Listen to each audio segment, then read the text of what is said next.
ওয়ার্ডে হ্যালোজিন দুটি রিপেয়ার এসেছিলো। সমস্যা একটাই, এর যে ডিওবি বা ড্রাইভার এই মডেলে মার্কেটে পাওয়া যাচ্ছে না। এখানে আমাকে অন্য ডিওবি ড্রাইভার ব্যবহার করতে হবে, কিন্তু দেখতে অতটা না ভালো হলেও টিকসই 100% হবে। এখানে আমি 100 ওয়ার্ডে এই ডিওবিটা ব্যবহার করব, 1800 মিলিঅ্যাম্পের ড্রাইভার ব্যবহার করব। যেহেতু আগের ডিওবি আর এই ডিওবির মধ্যে অনেক পার্থক্য, তাই স্ক্রু টাইট দেওয়ার জন্য মাপ করে ড্রিল করে ট্যাপ দিয়ে স্ক্রু টাইট দিতে হবে। তোমরা কমেন্ট করে জানাবে এই ধরনের লাইট রিপেয়ার করে কাস্টমারের কাছ থেকে কত টাকা তোমরা চার্জ করো।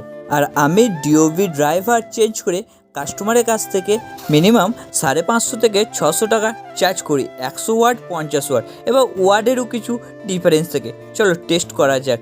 লাইটে পাওয়ার দেখার জন্য গোটা দোকান অন্ধকার করে দিয়েছি। তোমরা কমেন্টে জানাবে লাইট ওকে আছে কিনা।